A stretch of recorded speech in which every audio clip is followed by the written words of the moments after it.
A camisa azul da seleção italiana já vestiu vários nomes simplesmente lendários e que fizeram a Itália ser considerada desde sempre uma das gigantes do futebol. Porém, entre as grandes seleções, a Itália sem dúvidas é a que enfrentou mais momentos de crise durante os anos. Quando os italianos viviam o caos político e escândalos de manipulação de resultados, a seleção se tornou campeã do mundo.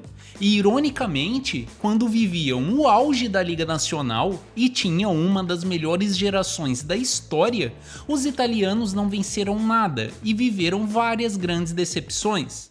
No vídeo de hoje, a gente vai relembrar a história completa e cheia de caos da seleção italiana, do bicampeonato dos anos 30 ao trauma dos pênaltis dos anos 90, do auge da Liga Italiana nos anos 80 à queda em 2010, e dos vários jogos históricos da seleção em Copas até a ausência em 3 mundiais seguidos. Será que apenas o passado é suficiente para a Itália ainda se manter na prateleira das grandes seleções? Seja bem-vindo a mais um vídeo. Logo na primeira década da história das Copas, a seleção italiana já se tornou uma das gigantes do futebol. A Itália estreou em Copas em 34, sendo a sede daquele ano e vivendo um período de muita tensão política com o fascismo do Mussolini, e que, como vários outros ditadores, usava o futebol como propaganda política e tinha influência direta na seleção. Apesar disso, aquele time contava com nomes históricos, como o treinador Vittorio Pozzo e a lenda Giuseppe Meazza. E logo na primeira Copa da sua história, a Itália conquistou seu primeiro título, vencendo a favorita Áustria na semifinal e a Tchecoslováquia na final. Só 4 anos depois, a seleção chegou ainda mais forte para a Copa de 38 na França, contando com reforço de nomes como Piola e ainda sofrendo com o impacto direto do Mussolini. O time italiano era um dos favoritos ao título e chegou de novo na final, e depois de vencer a Hungria por 4-2, a Itália se tornou a primeira bicampeã mundial, e que apesar de todos os problemas fora de campo, contava com uma geração de jogadores históricos e que durante aquele período ficou 30 jogos sem perder. Aquela geração italiana com certeza continuaria como favorita durante a década de 40, porém, com o início da Segunda Guerra Mundial, o auge daqueles nomes lendários foi interrompido. Quando a Copa voltou a ser disputada em 50, a Itália entrou em uma péssima fase, sendo eliminada na fase de grupos em 50 e em 54 e nem se classificando para a Copa de 58. Porém, na década seguinte, o futebol italiano viveu a popularização do catenaccio, o estilo de jogo focado na defesa e que se transformou na maior identidade da seleção nos anos seguintes, e que fez a Itália se tornar a melhor escola de defensores do mundo. Além disso, naquela década de 60, o futebol italiano venceu os primeiros títulos de Champions League, 2 com a Inter e 2 com o Milan. Porém, a boa fase dos clubes não se refletiu na seleção, e a Itália foi eliminada na fase de grupos da Copa de 62 e também em 66, nessa última inclusive perdendo para a Coreia do Norte, no maior vexame italiano até ali. Mas logo após aquela má fase, em 68, a Itália foi a sede da Eurocopa, com a mesma base da péssima campanha da Copa de 66, tendo nomes como Facchetti, Mazzola e Rivera e novos nomes como Dinozoff e Riva. E depois de vencer a Iugoslávia na final, a Itália foi campeã europeia pela primeira vez, mostrando que poderia vencer mesmo quando ninguém esperava. Mas foi na Copa seguinte, em 70, que a Itália voltou a fazer uma campanha digna do peso daquela lendária camisa azul. A seleção não fez uma grande fase de grupos, mas depois de 32 anos conseguiu se classificar para a segunda fase. Nas quartas eliminaram o México, e nas semis contra a Alemanha, a seleção italiana protagonizou um dos melhores jogos de todos os tempos. Depois de uma partida épica, a Itália venceu por 4-3 na prorrogação e chegou na terceira final da sua história, voltando para o patamar das seleções de elite do futebol. Na final, o time não foi páreo para a lendária seleção brasileira e perdeu por 4-1, mas mesmo assim, aquela geração ajudou a torcida italiana a superar os mais de 30 anos de péssimos resultados, recuperando o orgulho e o respeito pela camisa da Itália. Porém, logo na primeira metade da década de 70, a Itália voltou a viver péssimos momentos.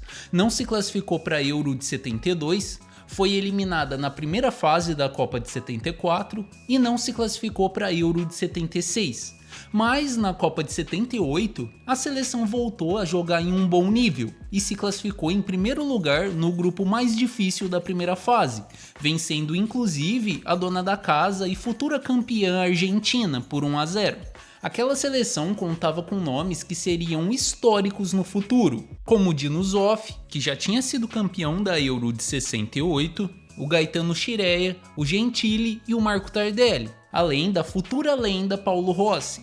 Porém, na segunda fase de grupos, a Itália perdeu o jogo decisivo contra a Holanda, ficou em segundo lugar e não conseguiu se classificar para a final. Mas a década de 80 começou e o futebol italiano entraria em um período de caos e ao mesmo tempo de glórias. Logo em 1980 foi descoberto um esquema de manipulação de resultados no futebol italiano, que ficou conhecido como Totonero e que terminou com o rebaixamento do Milan e da Lazio para a segunda divisão e com a punição de vários jogadores, entre eles o Paulo Rossi, que ficaria suspenso por 2 anos. Ainda em 80, a Itália sediou a Euro pela segunda vez, mas terminou em segundo do grupo e não se classificou para a final. Porém, 2 anos depois, a seleção chegou em mais uma Copa do Mundo, mas mesmo tendo grandes nomes, ninguém sabia o que poderia esperar daquela seleção. A Itália mais uma vez não fez uma boa primeira fase, mas mesmo não vencendo nenhum jogo, conseguiu se classificar em segundo com 3 empates. E depois daquele desempenho ruim, a seleção parecia que não teria a menor chance contra a campeã Argentina e o favorito Brasil na segunda fase de grupos. Porém, como foi escrito durante toda a sua história, a seleção italiana mostrou que é justamente quando ninguém espera que ela surpreende. Depois de vencer a então campeã Argentina por 2-1, a Itália chegou no jogo decisivo contra o Brasil com grandes chances de classificação. A seleção brasileira era sem dúvidas o melhor time daquela Copa e praticava o futebol mais encantador em um mundial desde a Holanda de 74. E assim como o confronto lendário contra a Alemanha na semifinal da Copa de 70, aquele jogo foi mais um capítulo histórico da seleção italiana. O Brasil jogava pelo empate, mas depois de uma partida épica, a Itália venceu por 3-2, com 3 gols do Paulo Rossi, e se classificou. O Paulo Rossi era o exemplo perfeito de como a seleção italiana é capaz de surpreender em meio ao caos. Depois de 2 anos suspenso e sem marcar nenhum gol nos 4 primeiros jogos, ele desencantou e marcou um hat-trick absurdo contra a melhor seleção da Copa. O esquema montado pelo treinador italiano Enzo Bearzot também funcionou muito bem e prejudicou demais a atuação das principais estrelas brasileiras. E uma outra figura muito importante foi o goleiro Dino Zoff, que apesar de ter 40 anos naquela Copa, fez um verdadeiro milagre no último lance do jogo, evitando o 3º gol do Brasil. Aquela vitória é até hoje tida como uma das mais emblemáticas do futebol italiano, e depois de eliminarem os favoritos, a confiança para o 3º título mundial aumentou muito. Na semi contra a Polônia, a boa fase do Paulo Rossi continuou e ele marcou mais 2 gols, garantindo a Itália em mais uma final de Copa. E naquela final, mais uma vez a Alemanha, que também tinha um grande time. Porém, o que parecia ser uma final equilibrada se transformou em um verdadeiro show italiano. Com mais um gol do Paulo Rossi, um do Tardelli e outro do Altobelli, a Itália venceu por 3-1 e conquistou o histórico tricampeonato mundial, coroando mais uma geração absurda de jogadores e que é tida até hoje como uma das melhores da história do futebol italiano. 2 anos depois, a seleção não se classificou para a Euro da França. Porém, foi naquela década de 80 que o campeonato italiano entrou no maior auge de uma liga nacional no século, contando com várias grandes estrelas do futebol mundial. Mas mesmo tendo aquela liga de altíssimo nível, a Itália não fez uma boa Copa em 86 e caiu logo nas oitavas, perdendo para a França.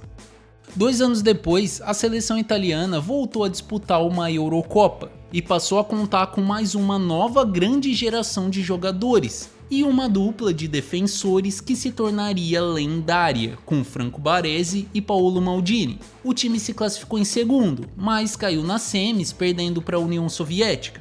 Porém, ainda durante aquela década de 80, surgiu na Itália um time simplesmente histórico, o Milan, do Arrigo Sacchi. Aquele Milan é sem dúvidas um dos melhores times de todos os tempos e era a representação perfeita do altíssimo nível do futebol italiano. Mesmo contando com estrangeiros no elenco, como as lendas holandesas Rijkaard, Gullit e Van Basten, aquele Milan também contava com uma geração absurda de jogadores italianos. E com a Itália sendo a sede da Copa de 90, a expectativa para o 4º título mundial era muito grande. A seleção se classificou em primeiro do grupo com 3 vitórias e sem sofrer nenhum gol, e contando ainda com o surgimento do Roberto Baggio, que seria um dos principais nomes italianos da década. Nas oitavas, a seleção eliminou o Uruguai e nas quartas eliminaram a Irlanda, contando com Salvatore Squillati sendo muito decisivo, marcando 4 gols até ali. A Itália chegava na semifinal com 100% de aproveitamento e sem sofrer nenhum gol.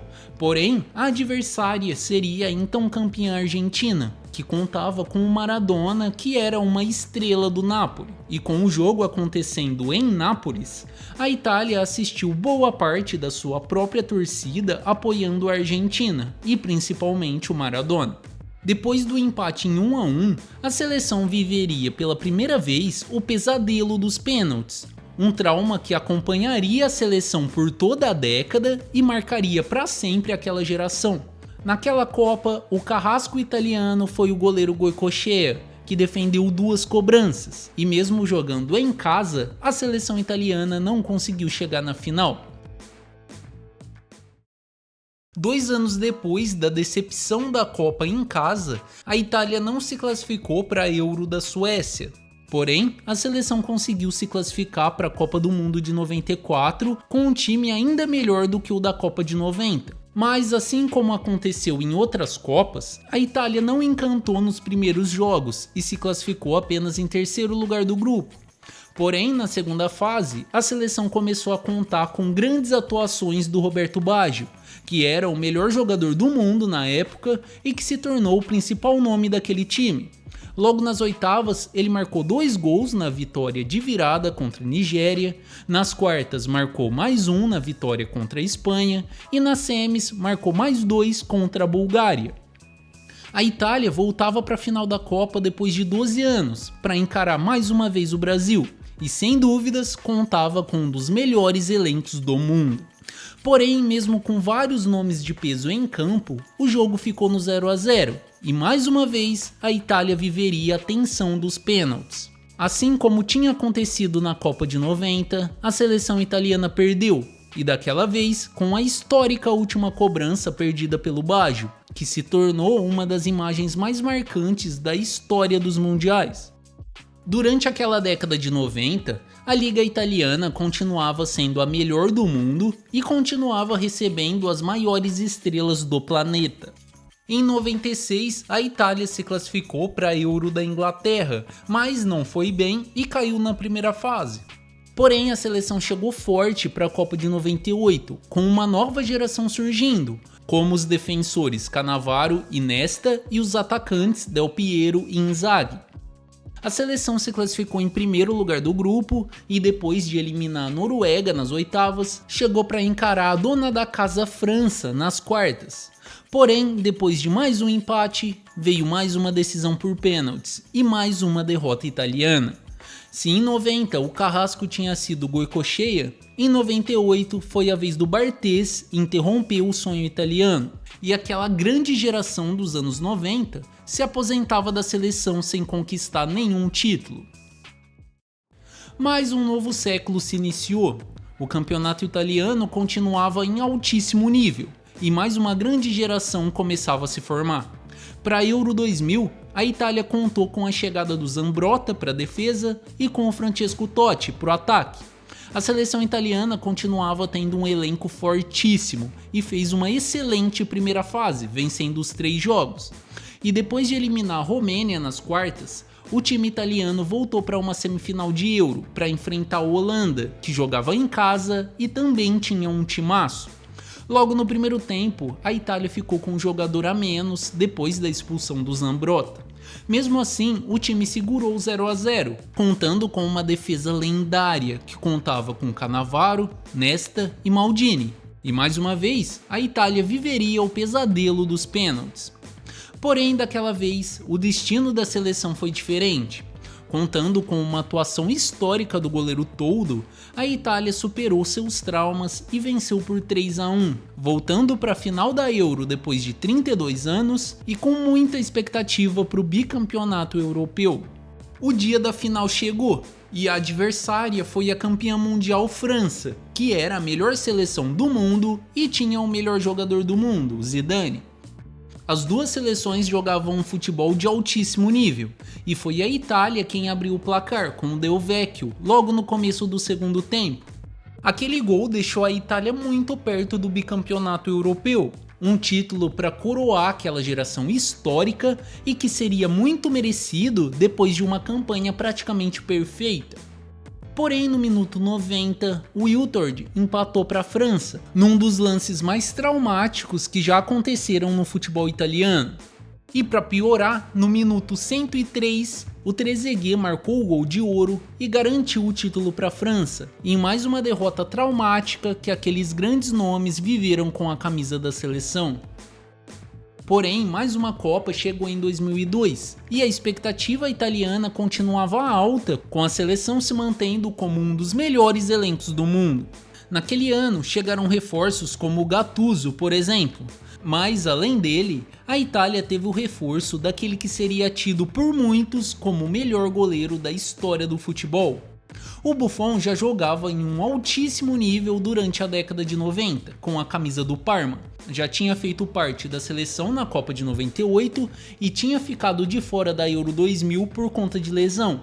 Porém, ele chegou em 2002 já como goleiro da Juventus e já sendo apontado como uma futura lenda do futebol mundial. A Itália mais uma vez não fez uma grande primeira fase e se classificou apenas em segundo lugar, contando com Christian Vieri sendo muito decisivo nos primeiros jogos. Porém, logo nas oitavas, a Itália faria parte de mais um jogo histórico, mas que daquela vez não acabaria bem para o time italiano. E jogando contra a Coreia do Sul, a Itália seria vítima de uma das arbitragens mais polêmicas da história. Logo aos 5 minutos, o árbitro marcou pênalti para a Coreia, mas o Buffon fez uma grande defesa e garantiu 0-0. O time italiano era melhor no jogo, e no minuto 17, o Vieri marcou o 4º gol dele naquela Copa e abriu o placar. A Itália continuou melhor durante todo o segundo tempo, mas perdeu várias chances de marcar o segundo. E no minuto 88, a Coreia do Sul marcou o gol de empate, e a Itália teria que encarar mais uma vez a prorrogação. Na prorrogação, a Itália continuava melhor, e no minuto 105, o Totti foi derrubado na área. Porém, ao invés de marcar o pênalti, o árbitro aplicou o segundo amarelo e expulsou o camisa 10 italiano por simulação. Aquele lance gerou muita revolta por parte da seleção da Itália e até hoje é lembrado como um dos piores erros de arbitragem em Copas. Ainda na prorrogação, a Itália teve um gol legal anulado por impedimento, e no minuto 119, a Coreia marcou o gol de ouro e se classificou, em mais uma derrota trágica para o futebol italiano e que sem dúvidas foi a mais revoltante da história da seleção. Na metade dos anos 2000, o campeonato italiano ainda era fortíssimo, e em 2003 aconteceu a primeira final de Champions League 100% italiana, entre Milan e Juventus. Porém, um ano depois, já sem contar com o capitão Maldini, a Itália foi muito mal e caiu logo na primeira fase da Euro de Portugal. E para piorar, Em 2006, um novo escândalo foi descoberto no futebol italiano, que ficou conhecido como Calciopoli e que de novo terminou com a punição de vários clubes, sendo a mais lembrada o rebaixamento da Juventus para a segunda divisão. Assim como tinha acontecido em 86, a Itália chegava em uma Copa do Mundo com a sua Liga Nacional vivendo um verdadeiro caos. Porém, como também tinha acontecido em 86, a seleção mostraria que mesmo num período de caos, é possível fazer história. Aquela seleção tinha vários estreantes em Copas, e o principal deles era sem dúvidas o Pirlo, que assim como Maldini, Baggio e Buffon, se tornaria uma lenda do futebol italiano. Diferente das Copas anteriores, a Itália não era a principal favorita, mas fez uma boa primeira fase e se classificou em primeiro. Porém, ainda na primeira fase, o Nesta se lesionou e no lugar dele entrou o veterano Marco Materazzi, que mesmo sendo um nome bem menos midiático, se transformaria em um dos nomes mais lembrados da história das Copas. Nas oitavas, a Itália venceu a Austrália e nas quartas venceu a Ucrânia. Nas semis, a rival foi mais uma vez a Alemanha, e de novo as duas seleções fariam uma partida histórica. A Alemanha jogava em casa e começava a formar um futuro time campeão mundial, mas a Itália chegava com a sua defesa jogando num altíssimo nível. Depois do 0-0 nos 90 minutos, as coisas mudaram na prorrogação. A Itália abriu o placar com Fábio Grosso no minuto 119, e que ironicamente era o mesmo minuto do traumático gol da Coreia do Sul de 2002. E só um minuto depois, o Cannavaro roubou a bola do Podolski e depois de um contra-ataque perfeito, o Del Piero marcou o segundo, num gol que era o exemplo perfeito do catenaccio italiano e que colocou a seleção em mais uma final de Copa. Na decisão, a adversária foi a França, a mesma da decepcionante final da Euro 2000. Logo aos 7 minutos, o Zidane abriu o placar de pênalti, mas no minuto 19, o Materazzi empatou e o jogo ficou em 1-1 até a prorrogação. A França teve a chance de marcar mais um com o Zidane, mas o Buffon fez a defesa mais marcante da carreira. Pouco antes dos pênaltis, o Materazzi conseguiu um feito ainda maior do que o gol naquela final, que foi a provocação para cima do Zidane e que causou a famosa cabeçada e a expulsão do camisa 10 francês. Pela segunda vez na história, uma decisão de Copa ia para os pênaltis, e pela segunda vez, a Itália seria uma das personagens. Em mais uma ironia do destino italiano que aconteceu naquela Copa, o único a perder a cobrança foi o Trezeguet, que tinha sido o autor do gol de ouro na final da Euro 2000. E a última cobrança ficou nos pés do Fábio Grosso, que deslocou o Barthez e garantiu o tetracampeonato italiano. E mais uma vez, a Itália alcançava a glória em meio ao caos, vencendo mais uma vez a Copa durante um período de escândalo. Depois da glória da Copa de 2006, o futebol italiano continuou contando com uma liga de alto nível. O Milan era mais uma vez o melhor time do mundo e os grandes nomes continuariam chegando na liga italiana até o final da década. Porém, inacreditavelmente, foi naquele momento que a seleção italiana entrou na pior fase da sua história e com vexames nunca antes vividos por uma seleção campeã mundial. Logo em 2008, a Itália chegou em mais uma Euro e com vários jogadores campeões mundiais. A seleção já não contava com a lenda Alessandro Nesta na defesa, mas foi naquela Euro que estreou Chiellini e que acabaria sendo um dos poucos nomes que jogariam em alto nível nos anos seguintes. Mas a principal mudança foi no ataque. Dos atacantes campeões de 2006, ficaram apenas o Del Piero e o Luca Toni, e a seleção já não contava com Totti, Iaquinta, Inzaghi e Gilardino. E para o lugar deles naquela Euro chegaram o Di Natale, o Quagliarella, o Borriello e o Cassano, todos esses novos atacantes com mais de 25 anos. A estreia na Euro foi contra a Holanda, e a seleção foi atropelada e perdeu por 3-0. Mesmo assim, o time conseguiu se classificar em segundo lugar. Porém, logo nas quartas, a adversária foi a Espanha, e depois do 0-0, a Itália mais uma vez foi derrotada nos pênaltis. Aquele jogo acabou sendo muito simbólico, porque representou uma mudança no domínio do futebol mundial. Mesmo a Itália ainda tendo grandes nomes e sendo a então campeã mundial, era a Espanha que passava a ser a melhor seleção do mundo e que teria a melhor liga da Europa a partir dali. Um ano depois, os vexames italianos aumentaram e a seleção foi eliminada logo na primeira fase da Copa das Confederações. Mas foi em 2010 que o pesadelo italiano em Copas começou. Ironicamente, poucos dias antes da Copa começar, o futebol italiano conquistou mais uma vez a Champions League com a Inter de Milão. Mas diferente dos outros times italianos campeões europeus no passado, aquela Inter não tinha nenhum jogador italiano no seu time titular. Então aquele futebol de alto nível não se refletiu na seleção. Mesmo assim, a Itália chegou confiante na África do Sul. Porém, não chegou nem perto de jogar em alto nível como tinha jogado em 2006. Empatou os dois primeiros jogos em 1-1 com Paraguai e Nova Zelândia, e depois de perder por 3-2 para a estreante Eslováquia, a seleção foi eliminada. De campeã mundial e ainda contando com grandes nomes, a Itália terminou em último lugar do grupo sem nenhuma vitória, em um dos resultados mais decepcionantes da história de uma seleção campeã mundial, e que mostrava que pela primeira vez na história das Copas, a Itália não faria parte do grupo das favoritas.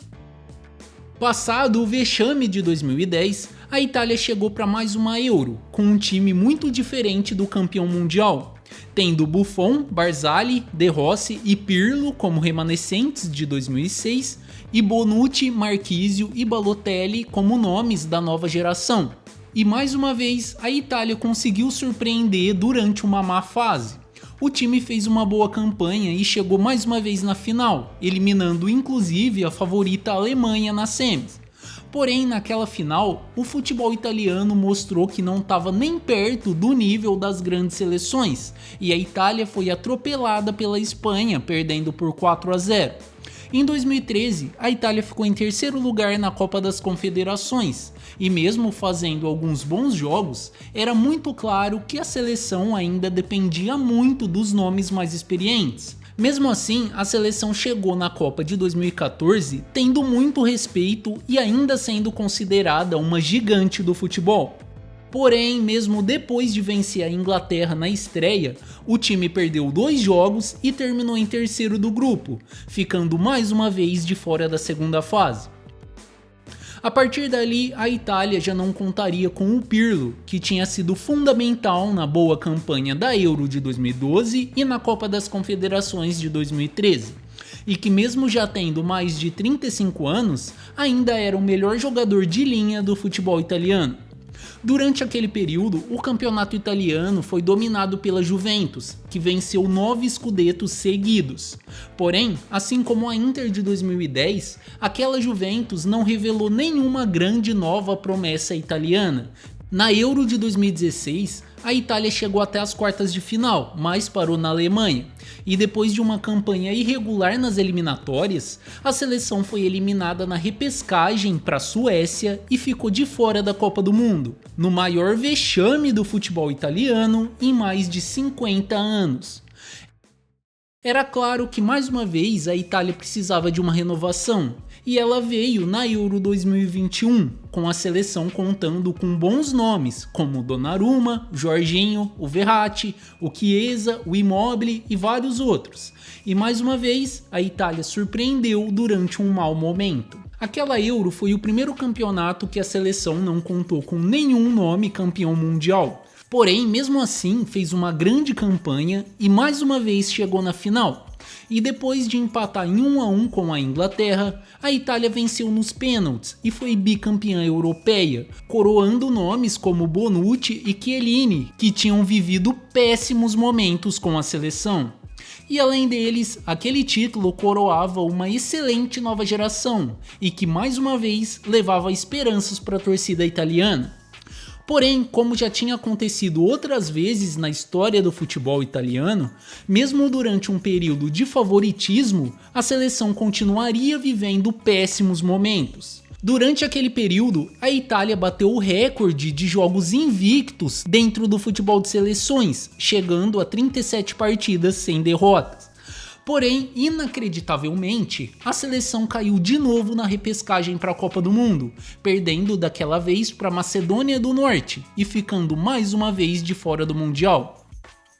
Mesmo tendo visto surgir bons times na década de 2020, o campeonato italiano não manteve o mesmo nível da década de 90 ou 2000. Além disso, a Liga Italiana continuou recebendo grandes nomes, mas a maioria já vivia a parte final da carreira. A escola italiana de defensores continuou a produzir bons nomes, como o Bastoni e o Di Marco, além do Donnarumma, que chegou a ser considerado o melhor goleiro do mundo. Porém, no ataque, a Itália nunca mais revelou um novo Totti ou um novo Del Piero em termos de qualidade, e nem nomes decisivos em Champions, como era o Inzaghi, por exemplo. E a soma de tudo isso aumentou ainda mais o drama da seleção. A Itália caiu logo nas oitavas da Euro de 2024 e, inacreditavelmente, mais uma vez, caiu na repescagem para a Copa de 26, perdendo nos pênaltis para a Bósnia e continuando a pior crise da história do futebol italiano. Sem dúvidas, a seleção italiana e o futebol italiano como um todo têm uma das histórias mais ricas e mais gloriosas do mundo. Porém, os vários vexames em Copas recentes deixam uma dúvida. Será que apenas o passado italiano é suficiente para manter a seleção na prateleira das gigantes do futebol? Deixa sua opinião nos comentários, não esquece de curtir o vídeo e se inscreva aqui no canal. Te espero no próximo vídeo. Valeu!